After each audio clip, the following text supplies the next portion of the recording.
Alrighty, we should be all good to go. Wonderful. Good morning. Good morning, everyone. Thanks for being here. I'm Delegate Robbyn Lewis. It is January 23rd, 2026, and I hereby call to order this meeting of the Baltimore City House Delegation. On behalf of the 14 members of the delegation, welcome. We're happy that you've joined us. I am going to turn my phone sound off so I can give you my full attention. So today's agenda will include a bill hearing followed by any new business. We hope to move this bill quickly this morning, so I welcome your full attention. But first, some opening remarks. I'd like to thank all of my colleagues for their faith, friendship, and patience as we get this delegation and get our operations up and running this session. We've had some busy days, lots of activity, and so I just am really grateful for your support. Please let me know if there are ways we can do things better. I'm here, you guys know how to reach me. I'd also like to take a moment at the top of this meeting to introduce and recognize the wonderful staff who support the activities of this delegation. They're going to be with us through thick and thin over the 90-day session.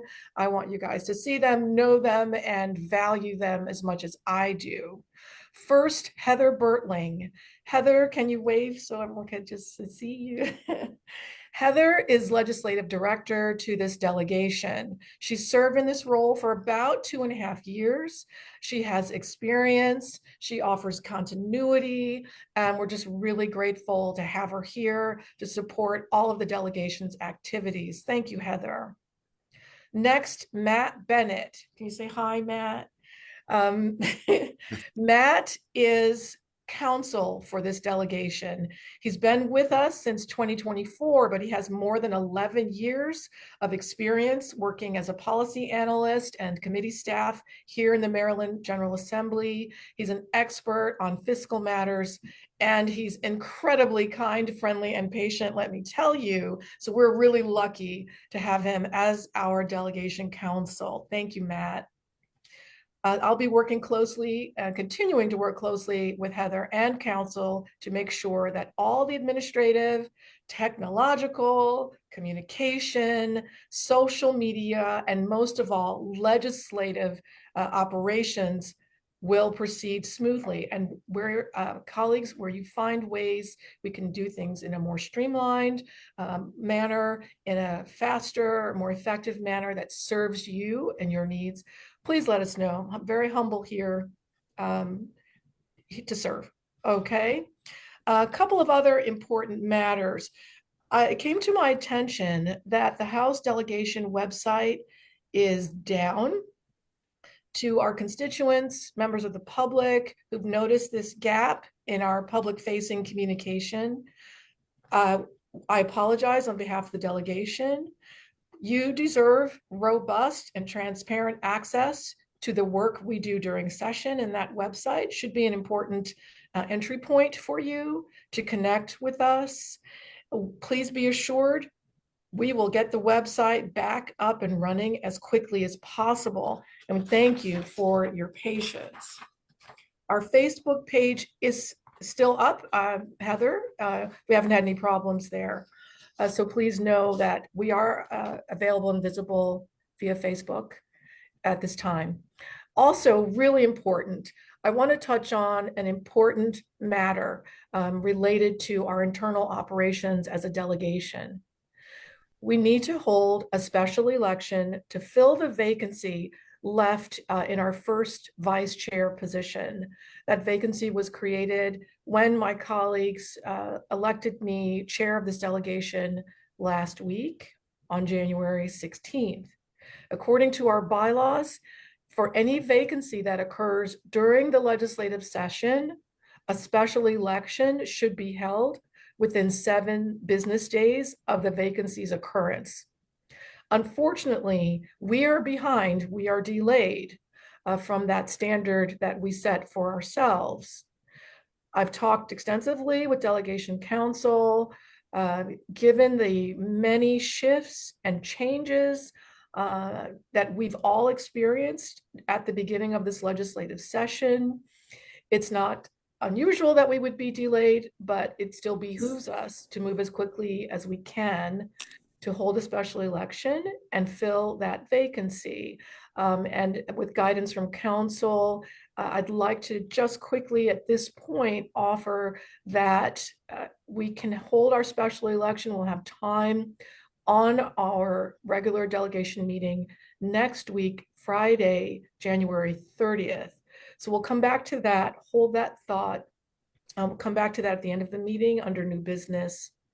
But that feels like a doable step.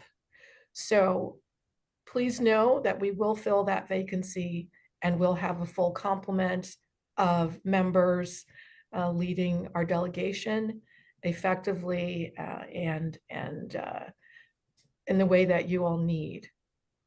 My last bit of opening remarks is to share subcommittee appointments. So in our delegation, we have 3 subcommittees. Each of those subcommittees has a chair. And I'd like to let you know who those chairs are, who the members are who'll continue to lead us in forging ahead, advancing policies that serve the needs and aspirations of our constituents. The first subcommittee is the alcohol subcommittee. And I'm so pleased to announce that Delegate Luke Klippinger graciously offered to continue as our champion and our expert on all alcohol related policy. So Delegate Klippinger, thank you for continuing and lending your expertise with all that you have on your plate. We need you, and we're so happy to have you. Subcommittee member appointments, I'll follow up with folks. I don't anticipate that changing unless folks want to move around, but please stay tuned for communication from me about the membership of that alcohol subcommittee. Next, our public safety subcommittee. Again, I'm delighted to announce that Delegate Elizabeth Amprey will continue her active, assertive, and creative leadership of our public safety subcommittee. In the last year, Delegate Amprey has gone above and beyond organizing tours and educational sessions to keep all of us up to speed on opportunities and gaps that we need to address in our public safety, and it's been a busy year or two. So thank you so much, Delegate Amprey. You're very much appreciated. With regard to the membership of Public Safety Subcommittee, please stay tuned. I'll be checking with you guys. You may want to jump on or off that subcommittee, but we'll get ourselves together so that Delegate Amprey has a strong team that she needs. And last but not least, our Transportation Subcommittee. This was a subcommittee created just, I believe, 2 years ago. And it was a completely new area of leadership for this delegation, but so timely and so important. I'm stepping down as chair of that subcommittee and giving it just with total confidence into the hands of Delegate Mark Edelson. Delegate Edelson will serve as chair of the Transportation Subcommittee, with his perch on the Appropriations Committee as vice chair of the Transportation Subcommittee on Approps, with his longstanding grassroots and legal leadership around issues of transportation access, investment. Delegate Edelson is perfectly poised to take that subcommittee to higher heights. And I'm so grateful you were willing to take on that role. Thank you, Delegate Edelson. And anybody who wants to be on the snazziest, most super exciting subcommittee, let us know. We'll be making those subcommittee member appointments as we go. So that's the end of my opening remarks. I'd like to pause and just check if any of my colleagues have questions or comments before we move into the meat and substance of this meeting. And you guys know you can always reach me. I see Delegate Young's hand is raised. Delegate Young? Small question. With Delegate Edelson's chairmanship, can we refer to the subcommittee as the Transportation Subcommittee? Do I have a motion on the floor to change the pronunciation? Okay, thank you, Delegate Young. Delegate Edelson, we tease you with love, okay? Don't never change, don't change. All right, thank you, members. We're going to move on to the substance of our meeting this morning, which is a bill hearing. This is a hearing for Delegate Marlon Amprey's local bill, House Bill 20, Alcoholic Beverages Related Event Promoters Permit. Delegate Amprey, I would just ask, when you finish your testimony, would you please call your witnesses in the order that you wish? I believe they're all available in the Zoom at this time. All right, Delegate Amprey, you have the floor. Thank you, Madam Chair. Good to see everyone this morning. For the record, Delegate Marlon Amprey here in support of House Bill 20, which is an emergency bill being introduced this session for the purpose of extending the related event promoters permit to align with the 3-year extension of the CIAA basketball tournament that we were so graciously given the opportunity to host for additional years. I like to say that, when it comes, I like to treat it like Thanksgiving, CIAA. We know turkey is the main dish, but we know that the side dishes are why we are there. So all the events that happen outside of basketball, which is the main dish, are what really makes CIAA special. And what this bill does, it ensures that those awesome events that happen outside of the actual basketball are able to provide alcoholic beverages responsibly and safely. And we have passed a bill for this in 2019. Allowing the board to issue special event promoters permits for social events that are concurrent with the CIAA tournament and happen near and around the CIAA tournament, making sure people aren't throwing parties in DC or throwing parties in Prince George's County, calling it CIAA tournament, etc. But ultimately, we gave a 2-year extension to the permit in 2023. And it went through June 30th of 2025. But as you all know, as I said earlier, we were able to get the extension of the event through 2029. So what this bill, emergency bill, would do is ensure that we continue these permits through 2029 to ensure that we are able to have a robust, fun, and good time during CIAA and a safe and responsible time during CIAA weekend. Or week. So who I have also brought to join me for this hearing in order to give some more details and understanding. I think more so, if people have questions, I think they can really provide more details on what the permit really looks like.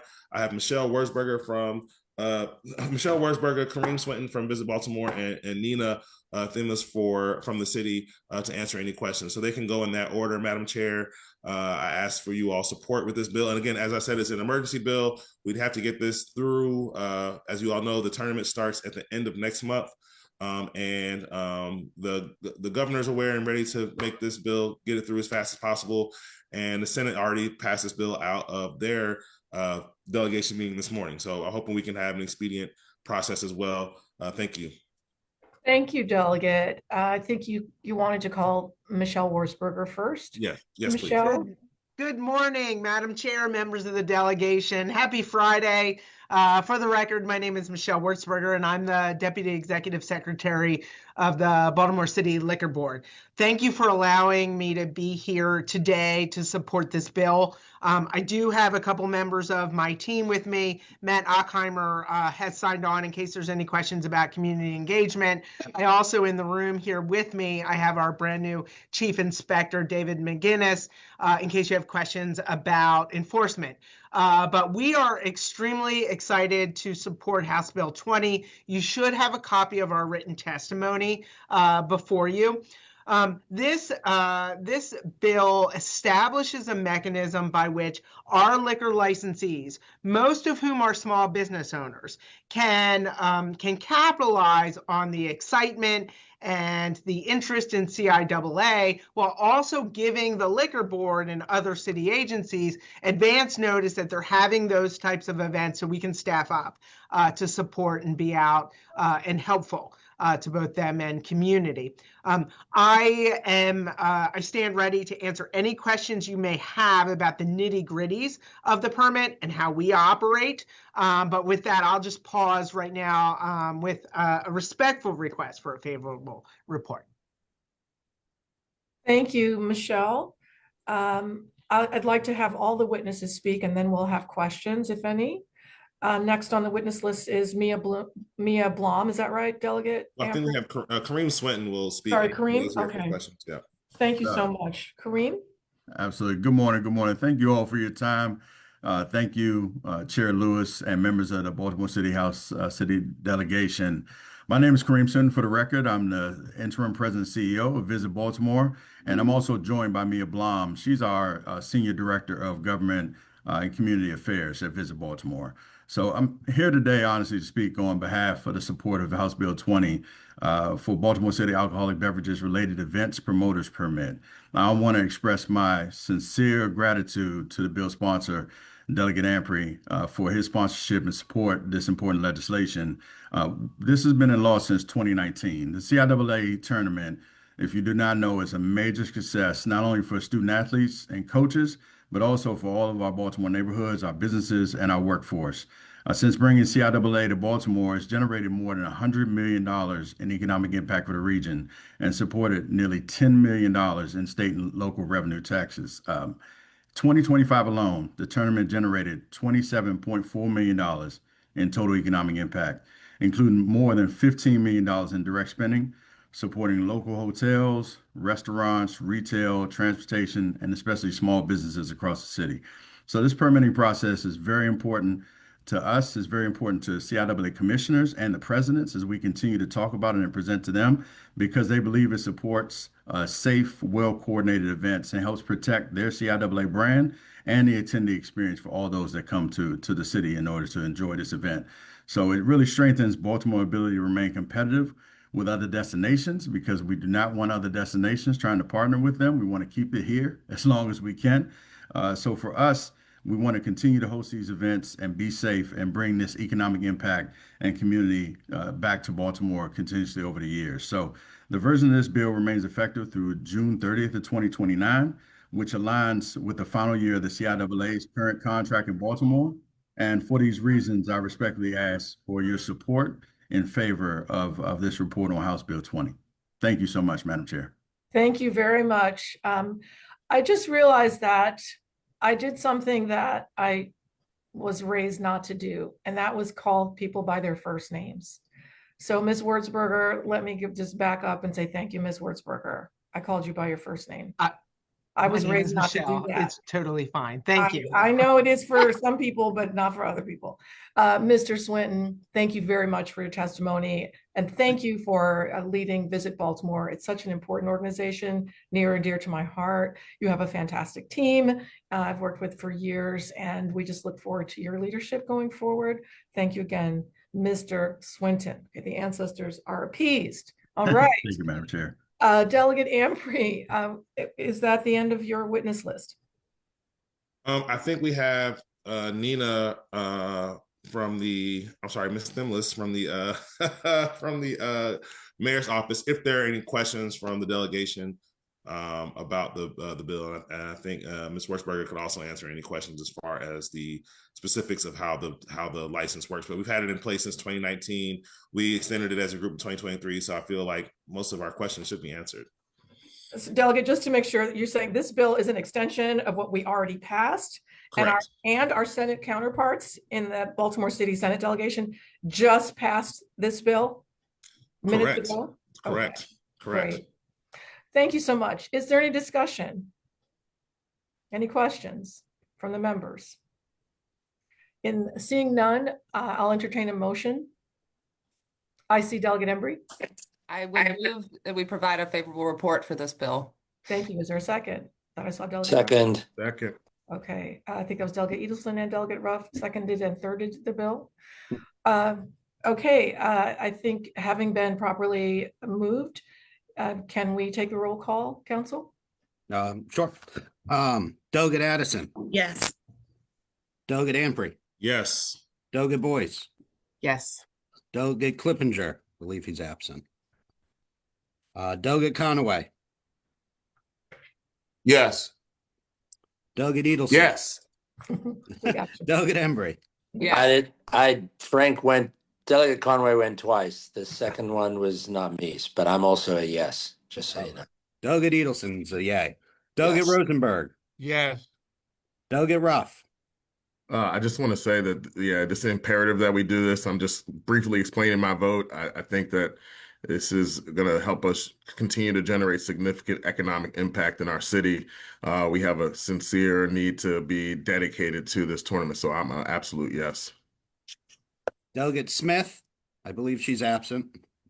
Delegate Stinnett, Yes. Delegate Wells, Yes. Delegate Young, Aye. Delegate Lewis. Aye. It was unanimous. The bill is favorable. All right, so this bill has been favorably passed by the delegation. Thank you, members. Thank you, Delegate Amprey, for your excellent presentation, witnesses for your time. Colleagues, thank you. We will move to the next item on our agenda. We have any new business or announcements, members? Okay, I do have an announcement I'd like to share. The Mayor Scott administration is putting forward a delegation bill. It is on the subject of a loan authorization. And I forgive me for not doing this earlier, everyone, but I'd like to just take a moment to share information about this bill. And I would ask, if she doesn't mind, Ms. Nina Themelis from the Mayor's Office of Government Affairs, would you be so kind to kind of brief us again on why this is important? Sure. Good morning, Madam Chair, members of the House Delegation. Nina Themelis, Director of Government Relations for Mayor Scott. So every 2 years, the House and Senate delegations are required to vote on 4 separate loan authorizations. Those loan authorizations are for a series of capital investments in economic development, housing, schools, and community development. Once the House delegation and Senate delegation approve those upper limits, and so that's what the vote is for. It's for the upper limit set for the maximum amount in loans that we're able to provide for capital projects. Once those pass through the delegation, they then go to the City Council, where the City Council similarly passes resolutions for those authorizations.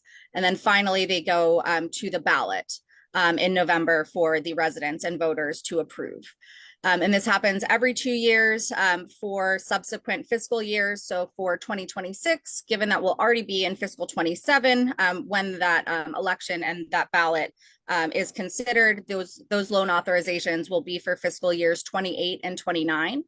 And so we do have a Director of Planning, Tim Keene, here, along with some of his staff to provide a bit more background. And these are not specific pieces of legislation, but the Maryland Constitution does require that we receive approval from the delegation before we're able to advance to the next steps of the process toward getting those on the ballot for approval. Great, thank you, Ms. Themelis. Any questions from members for Ms. Themelis? Or for Mr. Keene, welcome, by the way. Thank you. Yes, welcome to Baltimore and to our little delegation family. So, Ms. Themelis, the administration is asking for approval of the loan authorization resolution from the delegation. Is that? And I just would ask, and forgive me humbly, how that works. Is there a piece of legislation that will come before us? Sure. So we do have a brief presentation if you would like, just to go through kind of the details of what each category of authorizations would support. And then there are 4 documents that require the signatures of delegation members voting for or against each individual category of authorizations. Thank you. Is this an urgent matter? We are required by the Maryland Constitution to have these approved within the first 30 days of session. So while it's not urgent in this exact moment, there is that time requirement for approval within 30 days. Thank you. So, colleagues, would just propose that we take the time we need to review. There sounds like there are multiple documents that require our attention. And I think it's only fair that we have a chance to read, review, and reflect, and then discuss. So, with your patience, I'd propose, that we take up this matter in our agenda for our next delegation meeting, which is a week from today.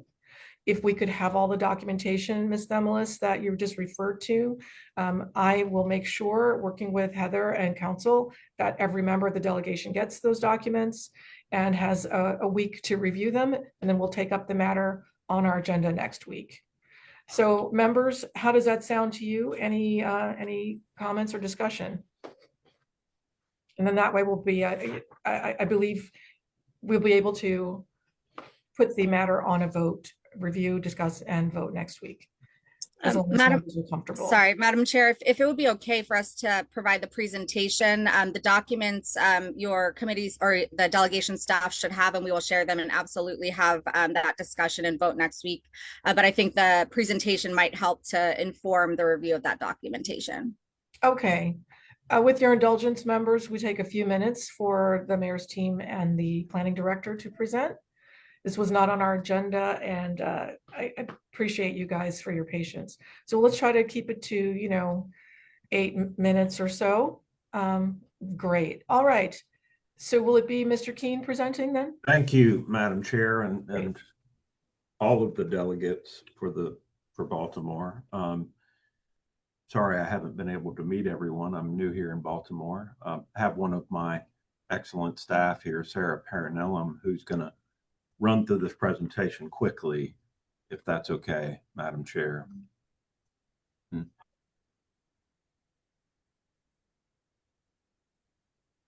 Good morning. My name is Sarah Parnellum. I'm the Division Chief of Policy and Data Analysis with Baltimore City Department of Planning.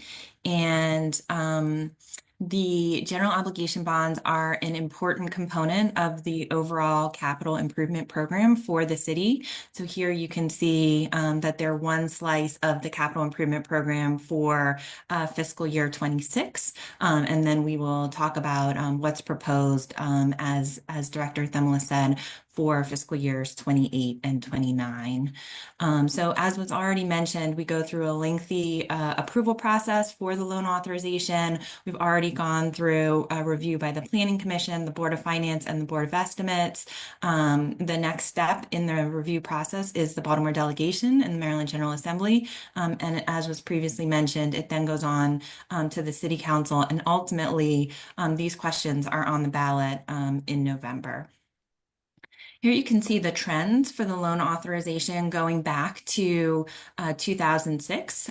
So this is a critical funding source for the capital budget and one of our more flexible funding sources. Most of the funding sources in the capital budget are restricted to a particular use. Either they're for the utilities, their highway user revenue has to be used for transportation, program open space funds has to be used for parks. These funds are much more flexible. And so we are working to increase the availability of these funds to meet our capital needs. In setting the levels for fiscal years 28 and 29, we have a few challenges that we face. So in order to increase the borrowing, which we very much would like to do, we need to find an additional source of funds to be able to support the debt service for that increased borrowing. So that's one of the challenges that we have.